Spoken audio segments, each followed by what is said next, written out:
Chapter 7. Early the next morning, Elizabeth was sitting on the front steps of the school waiting for Caroline Pierce. The day before, the girls had agreed to meet before school to discuss Caroline's latest gossip column for the Sweet Valley Sixers. The minutes ticked by, but Caroline didn't show up. Finally, Elizabeth saw her friend, Amy Sutton, ride up on her bike. Aside from Jessica, Amy was her closest friend. They always sat together at lunch, and they worked together on the Sweet Valley Sixers. "Amy," Elizabeth called. "Hi." "What are you doing here?" Amy asked in surprise. "Waiting for Caroline Pierce. We were supposed to meet to talk about her latest gossip column, but she didn't show up. Get this. Caroline wrote that Miss Lester is marrying an Italian count and moving to Rome." Elizabeth laughed, trying to imagine their school librarian falling in love with an Italian count. "I don't want to print something that nutty unless Caroline can prove it's true." But Amy wasn't laughing. "I didn't expect to see you in school today," she said. "I thought you'd be home with your mother." "Huh? What do you mean?" "Caroline called me last night and told me about your mom." Amy reached out and took Elizabeth's hand in hers. "Oh, Elizabeth, I'm so sorry." Elizabeth felt completely confused. "What are you talking about? What did Caroline tell you about my mother?" "That she's sick and no one knows what's wrong with her. That she's dying. She said she called your house last night and Jessica told her all about it." Now Elizabeth felt worried. Does Jessica know something I don't? She wondered. "Listen, Amy, I've got to find Jessica. I'll talk to you later, okay?" By now the lawn in front of the middle school was crowded with students. Elizabeth hurried through the crowd, searching for her twin. Olivia Davidson, the president of the student council, was standing by the flagpole talking with some friends. "I'm sorry about your mother," she said as Elizabeth passed by. "You must be so upset." "Is there anything we can do?" Sophia Rizzo asked. Elizabeth could hardly believe her ears. Did the whole school know her mother was sick? "How did you hear about my mom?" she asked. "Caroline Pierce told us," Olivia said. "Is it true your mother has leukemia?" Jennifer Norris asked. "I thought it was pneumonia," Sophia said. "Leukemia? Pneumonia?" Elizabeth cried. "What are you talking about? It's probably just a bad virus, that's all." "Of course it is," Sophia said, patting her on the back. Elizabeth could tell that no one believed her. Suddenly she felt worried again. Maybe her mother really was dying. "Have you seen my sister?" she asked. "Maybe she's over by the fountain," Olivia suggested. "I saw some of the other unicorns over there." Elizabeth hurried across the lawn. On the way, she noticed Caroline Pierce whispering something to Dennis Cookman and Winston Egbert. "Caroline," Elizabeth said, stepping up beside her, "you were supposed to meet me on the front steps of the school 15 minutes ago. Why didn't you show up?" Caroline looked surprised. She clutched her books to her chest and pushed a strand of red hair from her cheek. "Elizabeth, I didn't expect to see you in school today. After what Jessica told me." "Just what did Jessica tell you?" "That your mother is very, very sick." She lowered her voice to a near whisper. "You can tell me, Elizabeth, is she really going to die?" The words sent a shiver through Elizabeth. She just couldn't believe it was true. And even if it was, what right did Caroline have to tell the whole school? "Listen, Caroline," Elizabeth said sternly. "Our mother is sick, but it's probably nothing more serious than a virus. So just stop blabbering to everyone that she's dying, okay?" "Well," Caroline said in a huffy voice, "I don't know why you're mad at me. I just repeated what Jessica told me." "That my mother has leukemia? Or pneumonia? I can't believe Jessica told you that."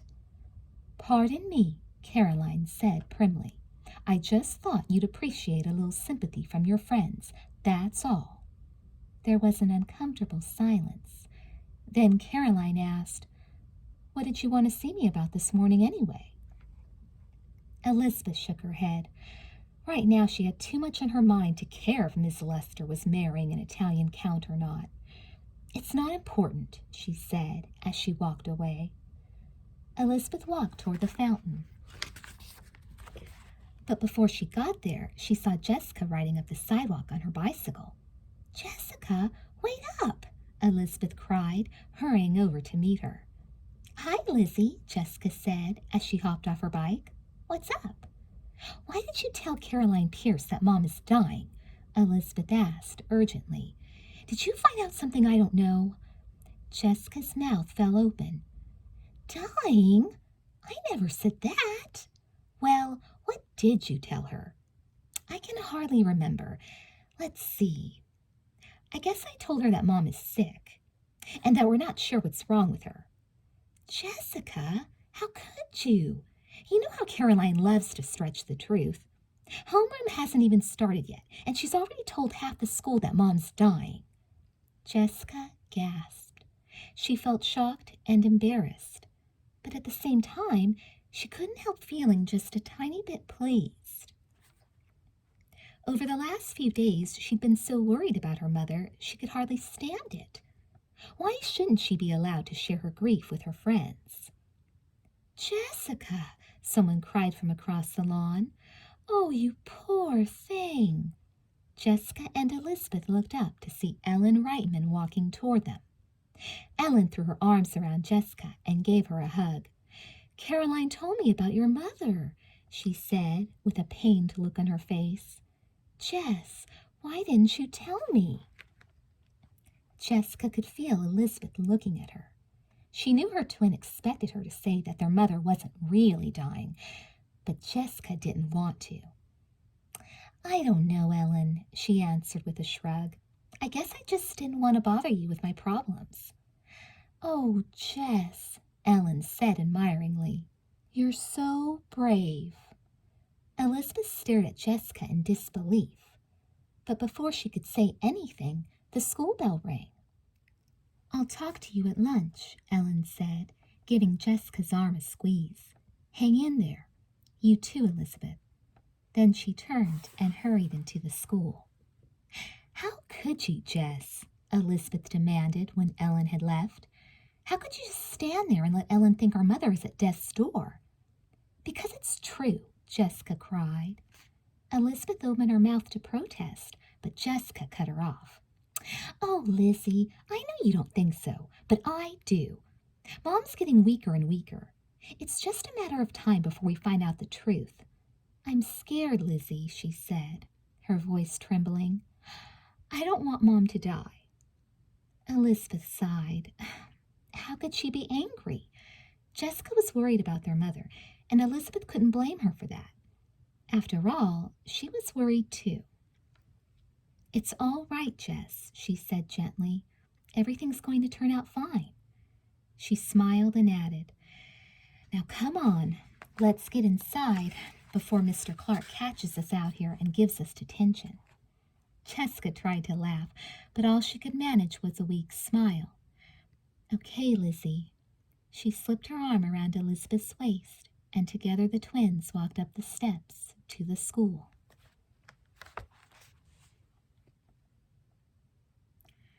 At lunch, Jessica joined the unicorns at their favorite table. As soon as she sat down, everyone stopped talking and turned to her. How are you? Leela asked with a concerned frown. Is there anything we can do for you? Mary Wallace asked. Here, have one of the chocolate brownies I brought for lunch, Tamara Chase said. I baked them last night. Thanks, Jessica said gratefully. After all the worrying she'd been doing lately, it felt good to be taken care of.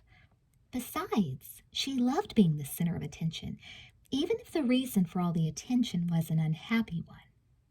Finally, after everyone had said something nice to Jessica, the conversation turned to boys. Did you hear about Winston Egbert? Janet asked. Betsy Gordon overheard him telling Miss McDonald that he wants to try out for carnival. Winston was a tall, quiet boy. Jessica thought he was weird because he practically never said a word, and whenever he was embarrassed, his ears turned red. "Can he sing?" Mary asked.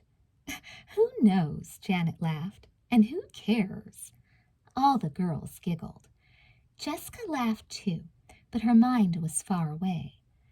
During the last few days, she had barely given the school musical a moment's thought. She bit her lip thoughtfully. She wanted desperately to try out, but how could she find time to practice her audition song when she was so worried about her mother? Besides, what if she got the part? How could she go to rehearsals and sing and dance as if she hadn't a care in the world?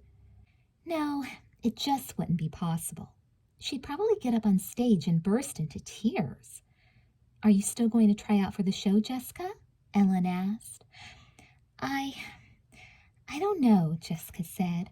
"I don't feel much like singing these days." "But you would be a perfect Lily," Janet insisted. "I think you should try out anyway," Leela said, leaning forward and smiling at Jessica. "You can't spend every single minute taking care of your mother. It's just too much to expect of yourself." "Leela's right," Mary agreed. "Worrying about your mother can really get you down. But moping around the house isn't the answer. You have to get out and do something." "I don't know," Jessica said tentatively. "Maybe you're right." "Of course she is," Ellen said. "Besides, we don't want Dana Larson to get the part. We want one of our friends to be the star of the show." Jessica didn't know what to say. She didn't want to let the unicorns down. And after all, she really did want to get the lead. Still, she had more important things to think about now. She shrugged. "I'll think about it," was all she said. Chapter 8. That evening, the twins and Stephen ate dinner upstairs in their parents' bedroom. "This is fun," Elizabeth said, sitting cross-legged on the bed with her plate of food in front of her. "Like a picnic."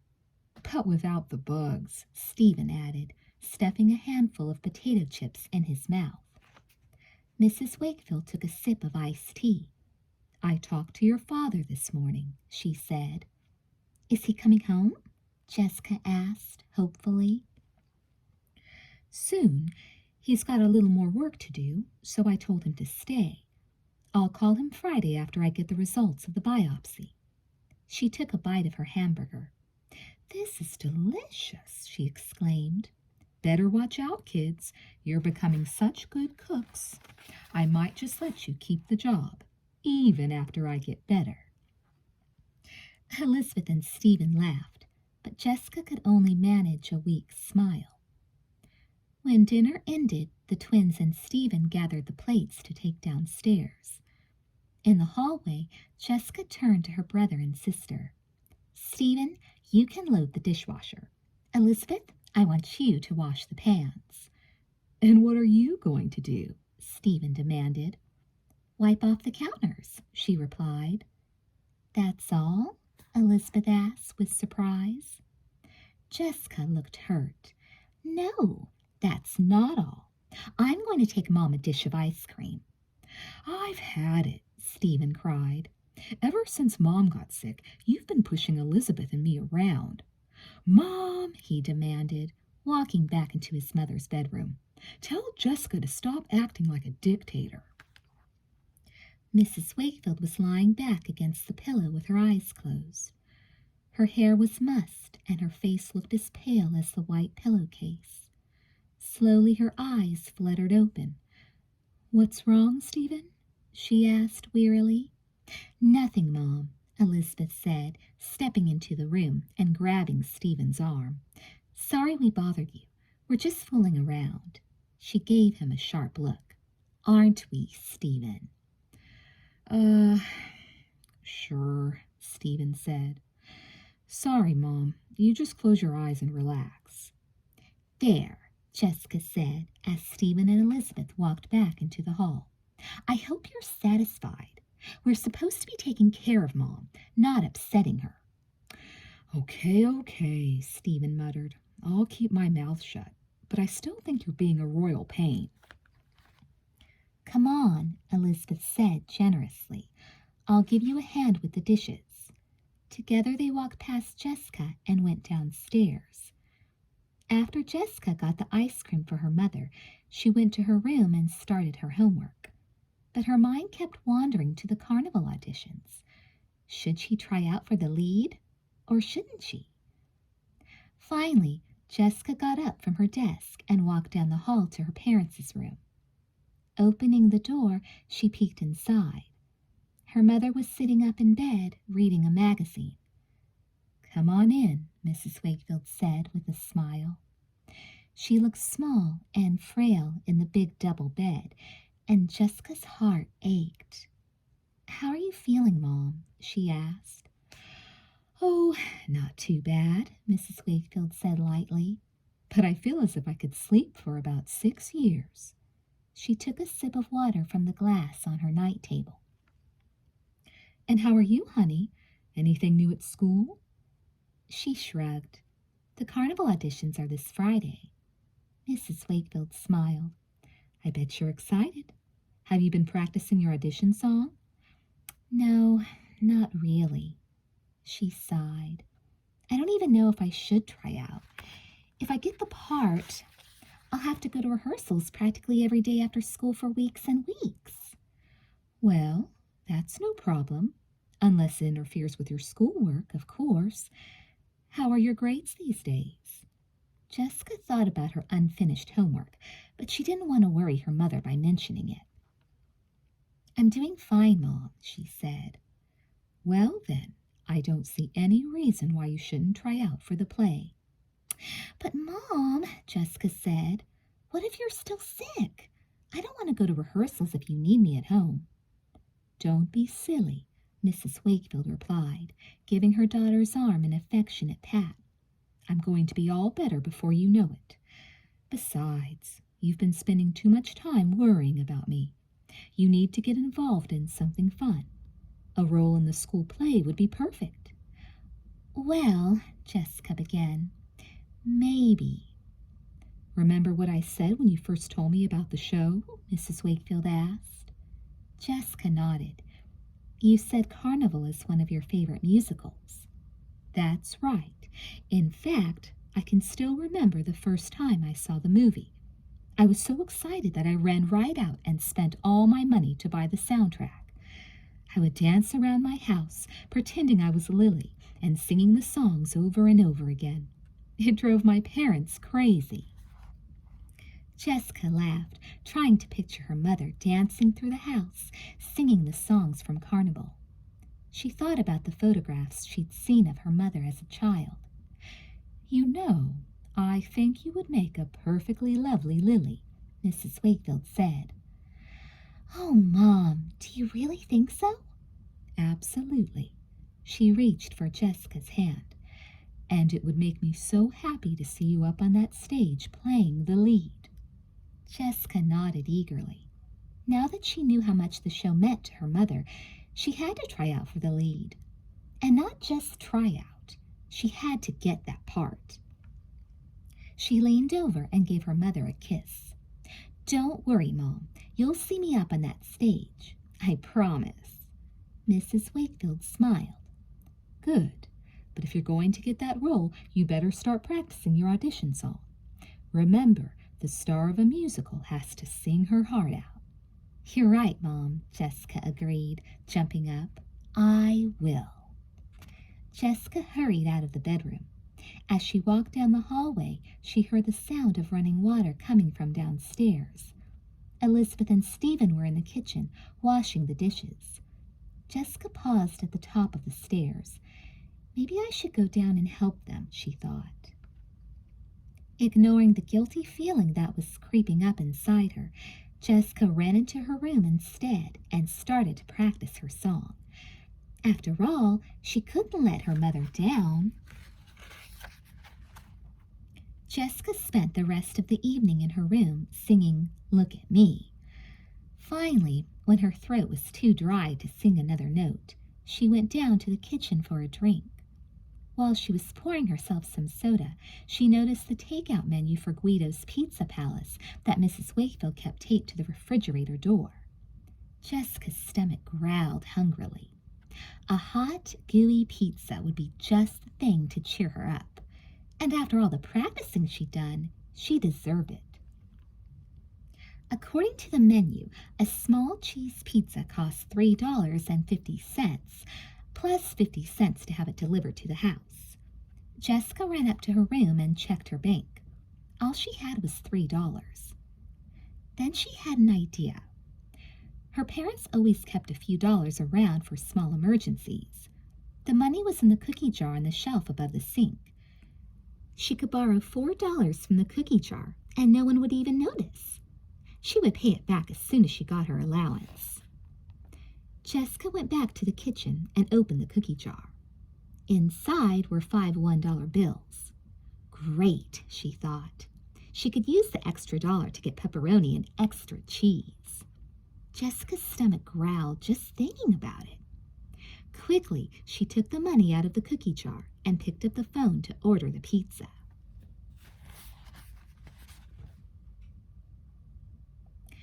The next morning before school, Jessica met her friends at the fountain. "I've decided to go to the carnival auditions tomorrow," she told them. "My mother wants me to try out, and I don't want to let her down. It would mean so much to her to see me up on that stage before—" Her voice trailed off. "Oh, Jess, you're so brave," Leela breathed, squeezing Jessica's hand. "I know you'll get the part," Janet said. "You just have to." "After all you've been through, you deserve it," Tamara added. Jessica shrugged modestly, but inside she couldn't help feeling Tamara was right. Since her mother had become sick, Jessica's life had been just awful. Winning the lead in the musical wouldn't make up for all the sadness, but it might cheer her up just a little bit. Besides, she thought, it would mean so much to Mom. By lunchtime, the whole school had heard that Jessica was auditioning for the musical to please her dying mother. "Good luck, Jessica," Olivia Davidson said as they waited in the lunch line. "I hope you get the part." "Me too," Sophia Rizzo said. Even kids Jessica barely knew came up to her during lunch to wish her luck. Tim Davis, one of the stars of the basketball team, walked by the unicorn table and said, "Good luck, Jessica." And Virginia Walker, the secretary of the student council, said, "I sure hope you get the part." Later, as Jessica left the cafeteria, she noticed Tom McKay, Winston Egbert, and Ken Matthews sitting at a table by the door. "Hey, Star," Tom called. "How about giving us your autograph?"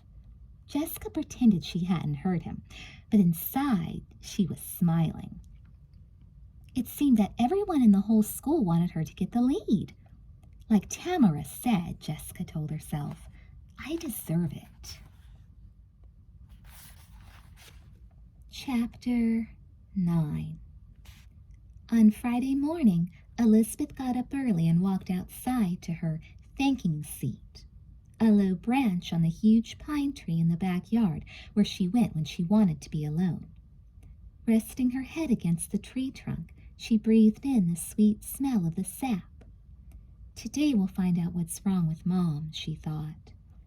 Elizabeth shook her head, trying to chase her deepest fears away. It can't be true, she told herself. Jessica just gets carried away sometimes, that's all. Still, she couldn't help feeling worried. "Oh, Mom," she whispered as her eyes filled with tears, "I don't want you to die." A few minutes later, Elizabeth heard Jessica and Stephen come downstairs. Quickly, she dried her eyes and went inside. "Good morning," she said, joining them at the kitchen table. "Hey, Elizabeth," Stephen said, pouring himself some cereal. "Today we find out the truth," Jessica announced gloomily. She rested her chin on her hands and let out a long, mournful sigh. "I wish you'd knock off the melodrama," Stephen complained. "We're worried enough without you bringing us all down." "I can't help it," Jessica answered. I just keep thinking about how Mom used to be down here every morning making breakfast for us. Now, well, maybe she never will be." Elizabeth and Stephen were silent for a moment. Jessica's gloomy outlook was making them feel gloomy, too. Finally, Elizabeth broke the silence. "Poor Jessica," she said sympathetically. "You look almost as bad as Mom. You're pale. You've got circles under your eyes." Jessica let out a ragged sigh. "What do you expect? It hasn't been easy keeping the house running smoothly, plus taking care of Mom." "Oh, brother," Stephen muttered. "Give me a break." "Well, it's true," Jessica snapped. Elizabeth shook her head in disbelief. How could Jessica make a claim like that? Elizabeth and Stephen had been the ones who had kept the house running smoothly, not Jessica. They had done all the cooking, all the cleaning, all the washing and ironing. Jessica's only job had been to give the orders and boss them around. But Elizabeth kept silent. She knew that if she criticized Jessica, it would only start a fight, and she didn't want that to happen while their mother was sick. "I don't know how you're ever going to make it through school today, Jess. Why don't you just stay home?" Stephen suggested. "No," Jessica said. "I have to go to school. The carnival auditions are this afternoon, and you know how much it would mean to Mom if I got the lead." During the past 2 days, Jessica had practiced her audition song in every free moment. She had even found a copy of the carnival script in the public library, and she had read it over and over. She knew the part of Lily inside out. Elizabeth was glad her twin was trying out for the show. As far as she could see, it was the only thing that was keeping Jessica from falling apart completely. And no matter how annoyed Elizabeth felt about her sister's behavior, she never wanted to see Jessica unhappy. They were twins, and twins had to stick together. Elizabeth reached across the table to squeeze her sister's hand. "Good luck this afternoon, Jess," she said. "I just know you're going to be terrific." For the first time all morning, Jessica managed a smile. "Thanks, Lizzie," she said gratefully. "I just hope you're right."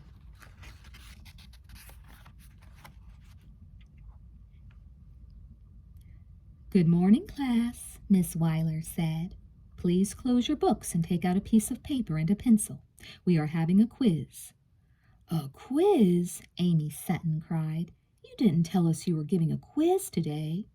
"No, I didn't," Miss Weiler said calmly. "But if you were paying attention in class this week, you'll do just fine." "But wait," Erin Dallas interrupted. "Couldn't we review fractions just one more time? I mean, all that common denominator stuff is really confusing." "No," Miss Weiler replied. "You've had plenty of chances to ask questions. Now, I want all of you to keep quiet and get to work." She picked up a piece of chalk and began writing math problems on the board. Everyone was taking out paper and pencils and setting to work, but Jessica was staring off into space, thinking about her mother. Maybe at this very moment, Dr. Costa was calling to let her know that she had cancer. Maybe he was telling her that she had only a few months to live. Tears welled up in Jessica's eyes and spilled over onto her cheeks. A few kids turned to stare at her, but she was too miserable even to care.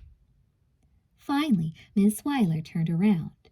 "Jessica," she began, "please get out a pencil and—" Then she noticed that Jessica was crying. "Would you like to go to the girls' room for the rest of the period?" "Thank you," Jessica sniffled, barely able to hold in her sobs. She gathered up her books and hurried from the room. Miss Weiler turned to Elizabeth. "You're excused too, of course. Would you like to join your sister?" "That's all right," Elizabeth said. She was upset, but standing around in the girls' room certainly wasn't going to make her feel any better. "I'd rather take the quiz." She picked up her pencil and set to work. Meanwhile, in the girls' room, Jessica sat in one of the stalls and sobbed. Her whole world was falling apart. Her mother was dying. Her father was thousands of miles away. The only thing she had to look forward to was her carnival audition. Jessica took out her copy of the script and tried to study Lily's lines. I've got to get that part, she thought desperately, for Mom's sake.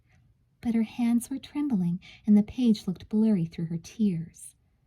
Finally, she gave up. With a mournful sob, she dropped the script and put her head in her hands. Then she cried until she just couldn't cry any more. At lunchtime, the twins met at the pay telephone in the school's front lobby. Elizabeth dropped a coin in the slot and dialed home. The moment she heard her mother's voice, she asked anxiously, "Did the doctor call?" Jessica stood beside her sister. She pressed her ear close to the receiver, straining to hear her mother's reply. "Not yet," Mrs. Wakefield said. "Call back as soon as school ends. I'm sure I'll know by then. And don't worry, girls. No matter what happens, we'll handle it together." With a sigh, Elizabeth hung up the phone and looked at her sister. "Nothing yet." Jessica felt frantic. "The waiting is making me crazy," she moaned. "I don't know how I'm going to make it through the afternoon." "Try not to think about it," Elizabeth told her. "Just concentrate on your classes. It's the only way." "I wish I could, but when your one and only mother is sick, school just doesn't seem that important." Elizabeth nodded. Then she put her arms around Jessica's shoulder, and together the twins walked to the cafeteria. The afternoon was absolute torture. The minutes dragged by, and every period seemed to last for hours. Both Jessica and Elizabeth were sick with worry. In less than 3 hours they would find out, once and for all, what was wrong with their mother. Despite her fears, Elizabeth managed to sit through her classes. It wasn't easy to pay attention to Mr. Bowman's lecture on prepositional phrases or Mr. Neidick's questions on American history. Still, it helped keep her mind off her mother's illness. But Jessica couldn't hold in her feelings the way Elizabeth could. She burst into tears in English class and again in science. Both times she was excused from class, and she spent the rest of each period in the lavatory, clutching her carnival script to her chest and sobbing. Then at last the school day came to an end. Jessica left the lavatory and rushed to the lobby. At the same time, Elizabeth was running out of history class and heading for the lobby, too. The twins met at the pay telephone. Jessica fumbled in her pocket for a coin. Jamming it into the phone, she dialed home. She and Elizabeth pressed their ears to the receiver, waiting breathlessly as the phone rang once, twice, 3 times. "Hello?" "Mom!" Jessica cried. "What happened?" "Good news!" Mrs. Wakefield exclaimed. "The lump isn't cancerous. Dr. Costa says I just have a very bad virus. It's going to take a few weeks of rest before I feel better, but it's not serious." Jessica could hardly believe her ears. She dropped the receiver and let out a whoop of joy. "Mom's going to be all right," she cried joyously. "She's not going to die." "Hooray!" Elizabeth exclaimed. What a relief! The twins hugged each other tight. They were laughing and crying at the same time. Suddenly the whole world looked bright and beautiful. Everything was going to be fine. Chapter 10. Jessica was so overjoyed she practically skipped down the hall. Now that she knew her mother was going to be fine, she was really looking forward to the carnival auditions. She turned the corner and walked eagerly into the school auditorium. She could hardly wait to tell everyone the good news about her mother. The lights were on inside the auditorium, and the curtain was up on the stage. A few dozen boys and girls were milling around the aisles, anxiously waiting for the auditions to begin. Jessica recognized Winston Egbert and Pamela Jacobson in the crowd. Then she noticed Bruce Patman. He was sitting off the aisle with his legs hooked over the seat in front of him. Jessica sighed, thinking how wonderful it would be to star with him in the show. Miss McDonald was sitting at the piano at the front of the auditorium, leafing through some sheet music. Jessica strolled down the aisle with an enormous grin on her face. She was feeling great. Her only worry was Dana Larson. Could Jessica win the lead away from her?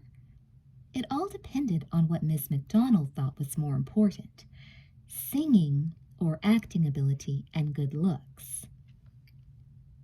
As Jessica passed Winston Egbert, he smiled shyly and said, "Hi, Jessica. How's your mom doing?" Normally, Jessica didn't pay attention to a nerd like Winston, but today she wanted to tell absolutely everyone her good news. "Thanks for asking, Winston," she began. Excuse me, Jessica? Can I talk to you?" Jessica looked up to find Dana Larson standing beside her. Her short blonde hair hung loosely around her face, and she was dressed casually in jeans and a t-shirt. Jessica frowned. What could she want? She wondered. "Please," Dana said. "It's important." Jessica followed Dana to a nearby seat. They sat down next to each other, and Jessica asked, "Well, what is it?" "I've decided not to audition for the show," Dana said simply. Jessica was stunned. But why not?" she asked in disbelief. "I want you to have the part of Lily," Dana explained. "I think you need it now more than I do." Jessica opened her mouth, but she was so surprised she couldn't think of anything to say. "Please don't argue," Dana said. "I know you have your heart set on getting the part, and I want you to have it. Besides, my mother can see me act some other time. This might be your mother's last chance to see you." Suddenly, Jessica realized what was going on. Dana thought Mrs. Wakefield was dying. That's why she was dropping out of the auditions and letting Jessica have the part. At that moment, Miss McDonald walked up the aisle to join them. "I guess Dana told you she's not trying out for the lead," she said to Jessica. "Dana and I talked it over, and we both agreed it was the right thing to do. In fact, just before you arrived, I explained our decision to the other girls who were planning to audition for the role. They all agreed that you deserve to be Lily." "You mean I don't even have to try out?" Jessica asked in amazement. "No," Miss McDonald said sympathetically. "If you want the part, it's yours." Jessica's mind was racing. She knew why everyone was being so nice to her. It was because they felt sorry for her. But what if they knew her mother was okay? Then Miss McDonald would probably go ahead with the auditions as planned. And if she did, there was a good chance Dana would get the part of Lily. Jessica knew she should tell the truth, but something was stopping her. She wanted that part, wanted it more than anything. She could almost hear the deafening applause as the audience jumped to their feet to give her a standing ovation after the show. It only took Jessica a moment to make up her mind. "Thank you, Dana," she said slowly. "I really appreciate what you're doing for me. I just hope I can return the favor someday." Dana gave Jessica a quick hug. "I'm happy to do it. I only wish I could do something to help your mom get better." "How is your mother doing?" Miss McDonald asked with concern. "Oh, about the same," Jessica mumbled. "Well, send her my best," she said. Then she turned to the rest of the students and announced, "Jessica Wakefield will play the part of Lily. Let's all give her a hand." Everyone clapped loudly. Jessica could feel her cheeks turning red. She felt a little guilty, and for a moment she almost wished she had told the truth. But then she changed her mind. This was her big chance to be a star. She'd be an idiot to turn it down. Besides, It wasn't as if she was lying. Exactly. She was just keeping her mouth shut for a couple of days. That was all. On Monday, she would tell everyone the real truth, that her mother wasn't going to die after all. But by then, it would be too late for Miss McDonald to give the part to Dana. Everyone was still applauding. Jessica looked around the auditorium and smiled happily. She loved being the center of attention. "Thank you," she said, standing up and taking a bow. "Thank you very much." When Jessica got home, she found her whole family sitting in the living room, including her father. "Daddy!" she cried happily, running up to give him a hug and a kiss. "I thought you weren't coming home until next week." "It didn't take as long to settle this case as I thought it would," he said. "So I packed my bags and caught an earlier flight. I just got here a few minutes ago." He put his arm around his wife. "Your mother's been telling me what a big help you kids were while I was away." Mrs. Wakefield nodded. She still looked tired and weak, but she was smiling radiantly. "They've been running this house better than I do.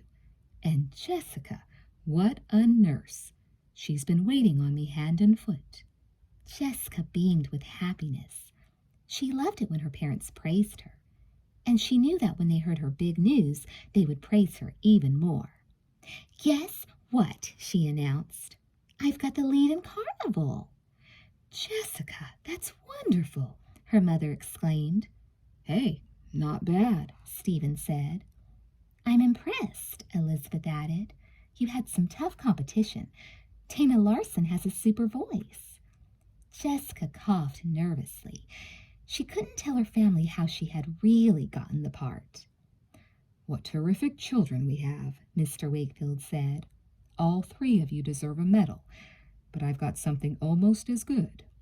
He left the room and came back with a large cardboard box. "Go on, open it." Stephen got to the box first and ripped it open. "Candy bars!" he exclaimed, pulling out a handful. "Hundreds of candy bars!" "Compliments of the Mighty Good Chocolate Company," Mr. Wakefield said. Stephen was already gobbling down one of the candy bars. This is good," he said between bites. "Don't spoil your dinner," Mrs. Wakefield warned. "That's right," Jessica said in her bossiest tone. "Tonight we're having meatloaf. Elizabeth, I want you to set the table, and Stephen—" "Hold on," Mr. Wakefield broke in. "You've all done more than your share of work lately. Tonight, I'm cooking dinner." Everyone cheered. "All this good news calls for a celebration," Mrs. Wakefield said happily. She looked around at her family. "We have a lot to be thankful for." "Right," Mr. Wakefield said with a nod. "I'm going to the supermarket right now to buy some cake and ice cream for dessert. Anyone want to come along?" Elizabeth and Stephen jumped to their feet. "Me!" they cried in unison. But Jessica shook her head. "I think I'll stay home with Mom," she said. As the rest of the family got ready to leave for the store, she sat down on the sofa and gave her mother a big hug.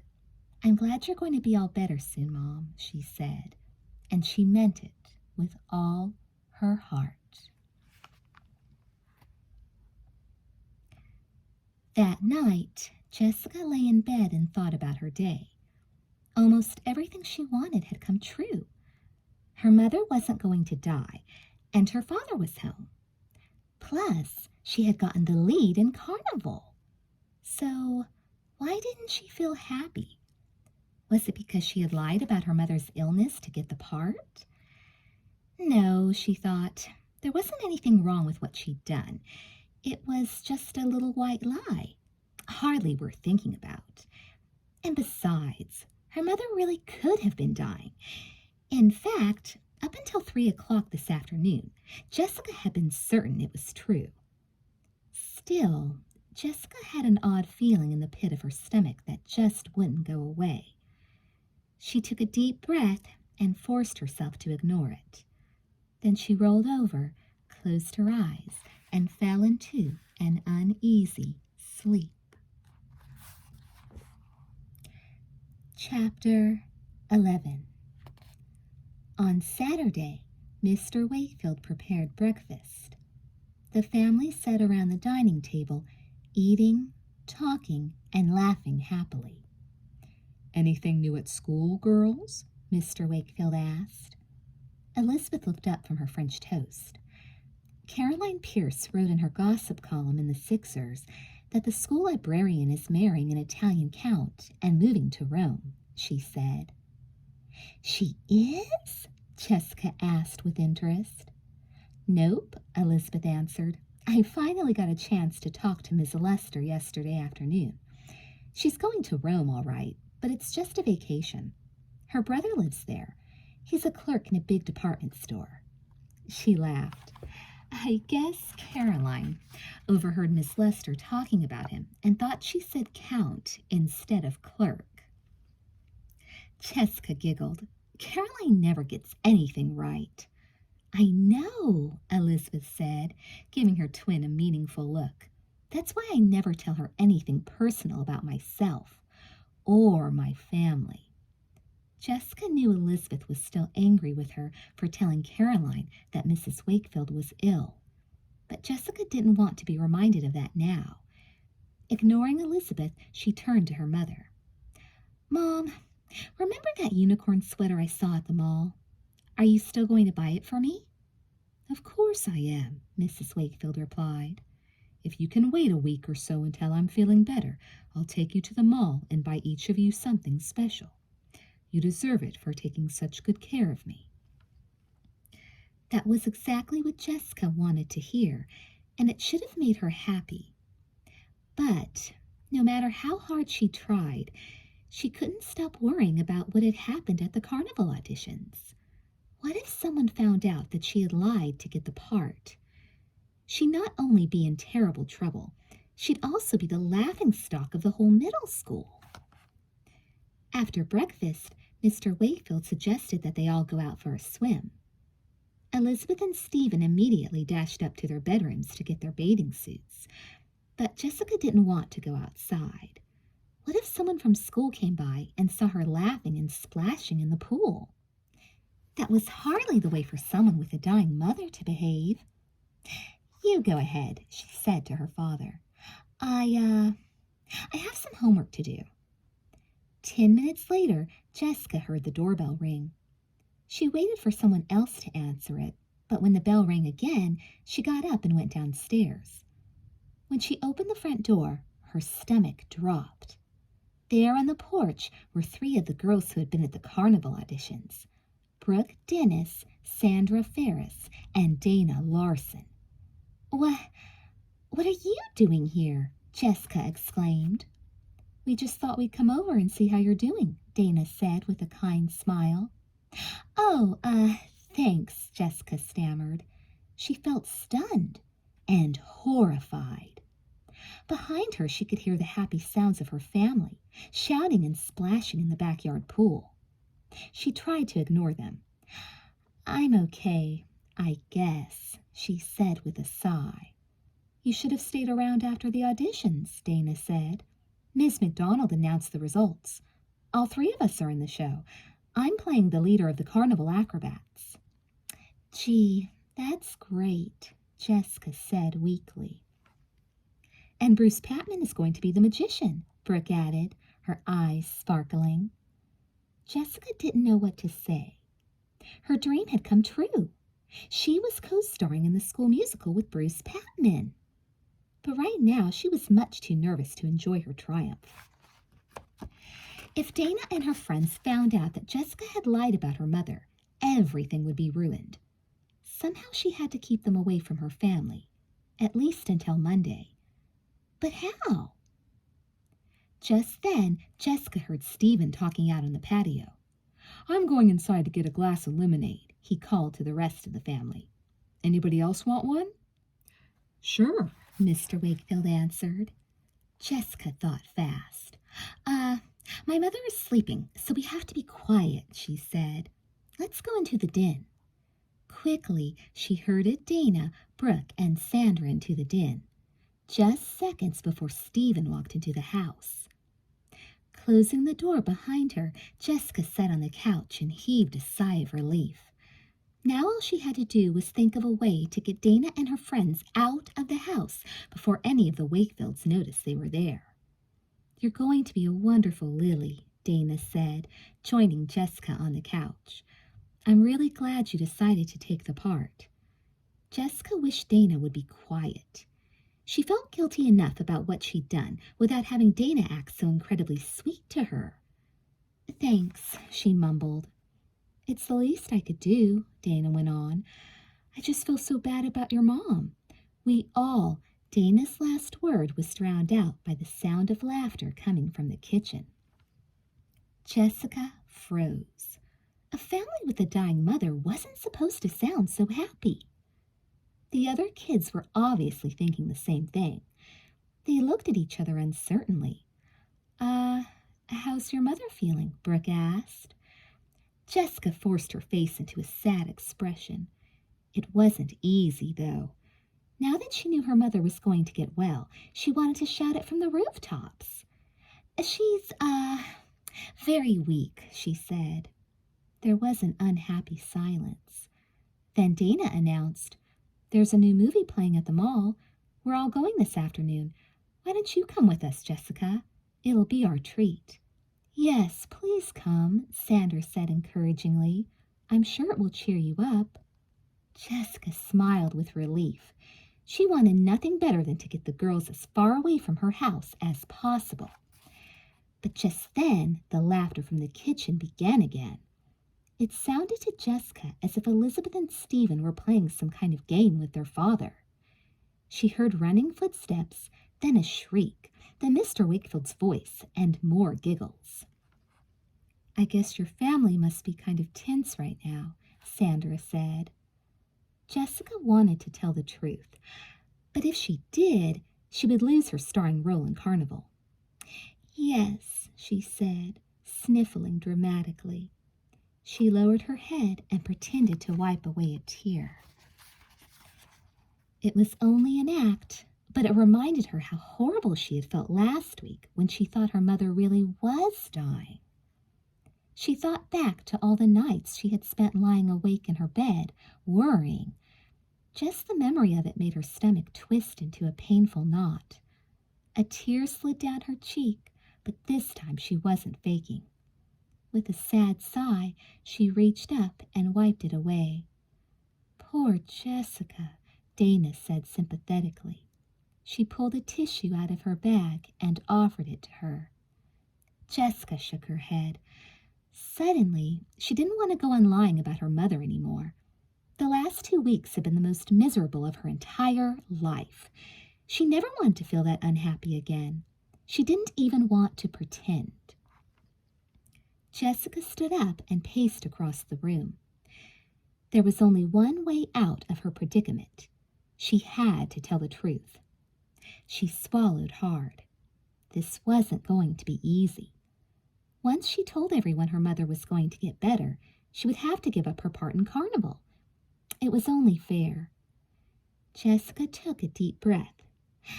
"Listen," she began. "I have something important to tell you. But before she could finish the sentence, the door to the den burst open. Elizabeth came running in, her bathing suit dripping wet. "Oh, Jess," she gasped. "Stephen put a fake ice cube with a fly in it into Daddy's lemonade." She giggled with delight. You should have seen Dad's face when he saw it. The girls stared at Elizabeth in stunned silence. Elizabeth stared back, wondering why everyone looked so serious. Then everyone, including Elizabeth, turned to Jessica with a look that clearly said, "What in the world is going on?" Thinking fast, Jessica cleared her throat and turned to Dana. "Now that my mother is going to be all right," she announced, "I want you to audition for the lead in the musical." "What?" Dana asked in amazement. "You mean your mother isn't dying?" "That's what I've been trying to tell you ever since you walked in here," Jessica lied. "We all thought she was really sick, but now we've learned it's just a bad virus. The doctor says Mom's going to be better in a few weeks." Jessica didn't bother to mention that she had found out about her mother right before the Friday afternoon carnival auditions. Luckily, everyone was so surprised and happy to learn that Mrs. Wakefield wasn't dying that they didn't think to ask. "Oh, Jessica," Brooke cried, "that's wonderful." "You must be so relieved," Sandra exclaimed. "We are," Jessica nodded. "So you see," she said to Dana, "I couldn't ask you to give up the chance for the part. Not now. Besides," she added, practically choking on the words, "you deserve the lead. You have such a beautiful voice." "Gosh, thanks," Dana said gratefully. "But are you sure about this? I mean, I did drop out of the competition." Jessica was tempted to hold Dana to her word, but her conscience was bothering her too much to go through with it. "No, Dana," she said at last. "I'm going to talk to Miss McDonald on Monday. You deserve to be Lily, and that's that." Dana leaped to her feet and threw her arms around Jessica. "Wow, thanks," she gushed. "Hey, why don't you come to the movie with us anyway?" Brooke suggested. "It's supposed to be really funny." Jessica shook her head. Right now, she felt more like crying than laughing. "No thanks," she said. "You go on without me. I want to be with my family this afternoon."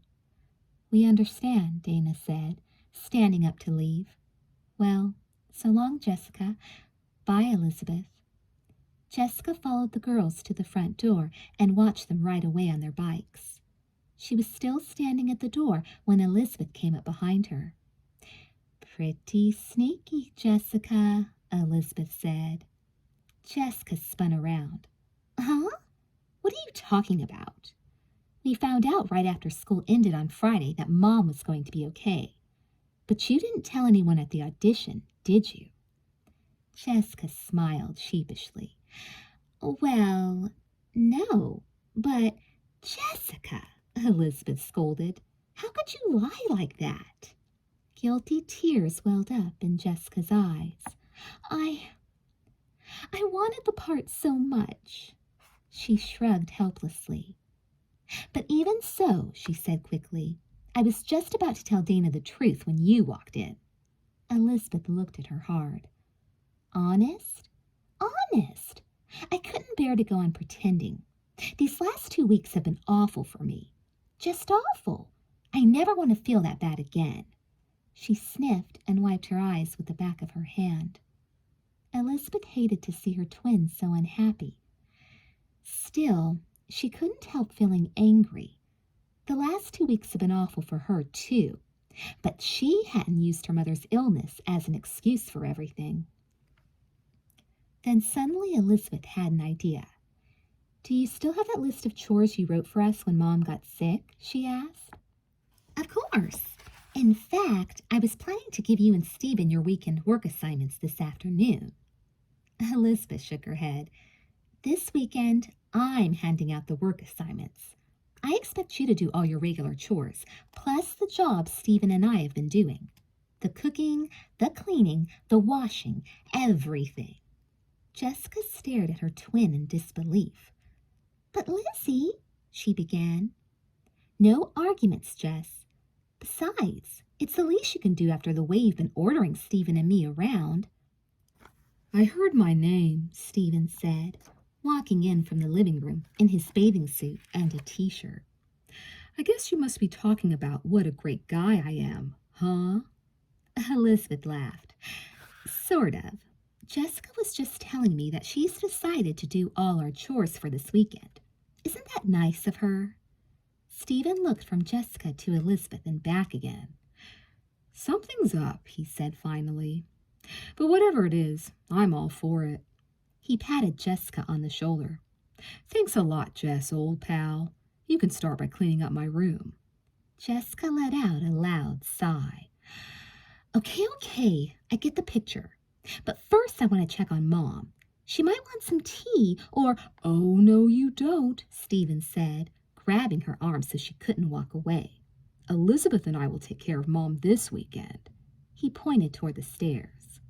"I want you to march upstairs and get to work on my room. Then you can report back to me for instructions on what to do next. Stephen, Jessica moaned, give me a break. It's not much fun being bossed around, is it? Elizabeth asked. Jessica sighed. She knew she was trapped. Still, she couldn't complain. Not really. She was just relieved that her mother was not dying. Compared to that, nothing else seemed all that awful. Not even a weekend of boring chores. Chapter 12. Jessica spent the rest of the weekend working.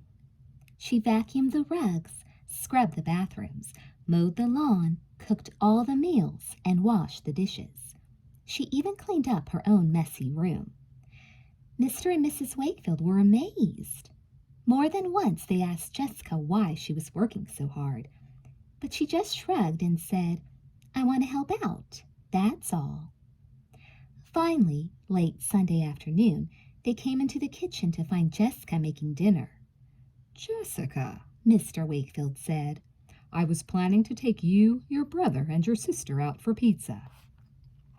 "Oh, but I want to cook," Jessica answered. She turned to her mother. "Are you sure you should be out of bed?" she asked with concern. "Yes, I'm all right," Mrs. Wakefield answered. "I'm feeling stronger every day. But what about you? You've been working nonstop all weekend. It's about time you took a rest, isn't it?" "I'm fine, Mom," Jessica insisted. "Besides, you're not all better yet, and until you are, I want to help out." "That's sweet of you," Mrs. Wakefield said, "but you don't have to do everything." "Yes," Mr. Wakefield agreed. "You didn't have to mow the lawn. That's usually my job." He chuckled and added, "I'm not sick, you know." "I don't mind," Jessica said. "I'm just so happy Mom is going to get better." "Poor dear," Mrs. Wakefield said, giving her daughter a kiss on the top of her head. "You were really worried about me, weren't you?" "Of course I was. I was afraid you were going to die." Just thinking about it made a lump come to her throat. "I know," Mrs. Wakefield said gently, "but that's all in the past now. I'm going to be fine." She smiled. "And by the time I'm well, I'm going to have the cleanest house in all of California, thanks to you." Jessica shrugged. "I'm happy to do it." And the funny thing was, she meant it. By Sunday night, Jessica couldn't help feeling a little sorry for herself. What a crummy weekend it had been. Not only had she been forced to take over all the chores that Elizabeth and Stephen normally did, but she had given up the lead in the school musical as well. Jessica sighed as she stacked the dishwasher. It made her sad to think that she had lost her chance to be the star of the show. Instead, it was Dana Larson who was going to be up on that stage, singing and dancing with Bruce Patman. Dana Larson. She wasn't even a unicorn. As Jessica turned on the dishwasher, her father walked into the room. "That was a delicious dinner, honey," he said. "You're turning into quite a cook." "Thanks," Jessica said, but her heart wasn't in it. She didn't want to be a cook. She wanted to be the star of Carnival. Mr. Wakefield opened the refrigerator. He said. "No milk, and we're low on orange juice and bread. I'd better go to the market." He looked at Jessica. "Want to come along?" "Sure," Jessica said, eager to get out of the house before Elizabeth and Stephen thought up more chores for her to do. On the way out, Mr. Wakefield looked at his wallet. "I forgot to go to the bank this weekend," he said. "Well, we'll just have to raid the cookie jar." Jessica's heart skipped a beat. She thought back to the evening she had treated herself to a pizza from Guido's Pizza Palace. She had borrowed the money from the cookie jar, and she had forgotten to pay it back. I have some money up in my room," she said quickly. "I'll go get it." But it was too late.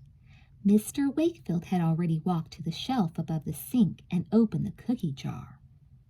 empty, he frowned. I'm sure there was some money in here before I went to New York. He turned to Jessica. Do you know what happened to it?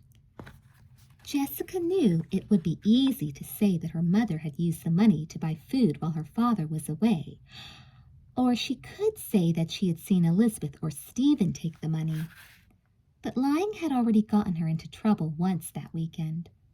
The way her luck was running, she'd probably get into deeper trouble if she tried again. Instead, she decided to tell the truth. Almost. I took the money, Daddy, she said, but I was planning to pay it back. It's just, well, I was planning to buy some really pretty flowers for Mom. Mr. Wakefield's stern expression softened into a smile.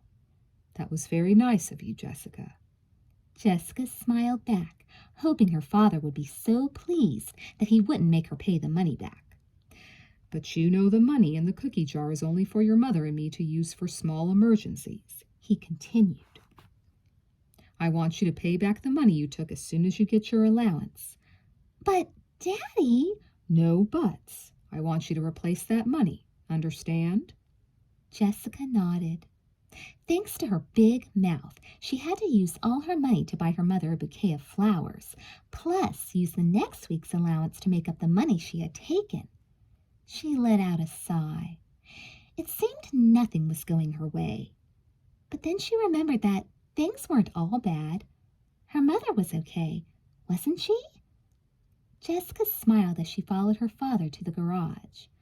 The next day she was going to buy her mother the biggest, most beautiful bouquet of flowers she could find, even if it took every cent she owned. When Jessica and her father returned from the supermarket, the phone was ringing. I'll get it, Jessica said, putting the bag of groceries on the counter. Her father nodded and walked into the living room. Jessica picked up the phone. Hello? Hello, this is Miss McDonald from the Sweet Valley Middle School. Is Jessica Wakefield there? A feeling of panic shot through Jessica's stomach. Why was Miss McDonald calling her at home? Had she found out that Jessica had lied to win the lead in the show? This is Jessica, she said in a small, frightened voice. Oh, hello. I just wanted to tell you that Dana called me this afternoon and told me your mother is going to be all right. I'm so happy for you and so pleased that you want Dana to try out for the lead in the show. That's very admirable of you, Jessica. Very admirable. Jessica felt so relieved she practically burst out laughing. Thank you, Miss McDonald, she said happily. When I found out about Jennifer Norris, I wanted to call you right away. You see, Jennifer just learned that her family is moving to Seattle. She was going to be one of the carnival performers, but now that she's moving, we need a replacement. It's not a large part, but do you think you might be interested? It does require some dancing and a solo song. Jessica could hardly believe her good luck. Interested? She exclaimed with delight. I'd love to do it. Perfect. Then it's settled. Well, I'll see you tomorrow afternoon at our first rehearsal. Goodbye, Jessica. Jessica hung up the phone and let out a whoop of joy. Suddenly, it had been the most wonderful weekend of her entire life. First, she had learned that her mother wasn't seriously ill. And now she had gotten a role in Carnival. A role that was going to show off her dancing to the entire school. Jessica felt happier than she had in a long, long time. She pretended she was up on the middle school stage, dancing her solo. Spinning gracefully across the kitchen floor, she curtsied to her imaginary audience. Then she skipped into the living room to tell Elizabeth the good news. Chapter 13. One morning, 2 weeks later, Jessica was riding her bicycle to school. As she pedaled, she glanced down at her outfit. She was wearing a denim skirt, purple knee socks, navy flats, and the beautiful pale violet unicorn sweater. The night before, her mother had finally felt well enough to take her to the Valley Mall and buy it for her. Jessica smiled. Wait till the unicorns see it, she thought, pedaling as fast as she could. When Jessica got to the school, she parked her bike and hurried to find her friends. Leela, Janet, and Ellen were standing under the flagpole. Hi, Jessica said as she walked up to join them. Hi, Jess, Leela replied. Then she noticed the sweater. Ooh, where did you get it? It's so beautiful, Janet shrieked. I just have to have one. I got it last night at the clothes horse, Jessica said.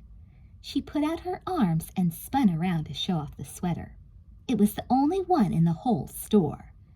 The only one, Janet moaned. Oh, Jessica, you're so lucky. Can I borrow it sometime? Ellen begged. I'll lend you my silver necklace, the one you told me you liked so much. Jessica was tingling with happiness. Maybe sometime, she said generously, after I've worn it a few. Come back here, shrimp, a voice cried. Jessica looked up to see Winston Egbert running straight at her. With a gasp, she jumped out of the way just as Winston ran past. Dennis Cookman came next, chasing after him. Watch where you're running, Jessica yelled. She looked at her friends and rolled her eyes. Dennis Cookman is such a creep. Really, Janet agreed. Then she turned her attention back to Jessica's sweater. I just love it, she cooed. While the unicorns were complimenting Jessica on her sweater, Winston Egbert was running as fast as he could around the corner of the school. His long legs made him a good runner, but even so, Dennis Cookman was gaining on him. Suddenly, Winston's foot hit a rock.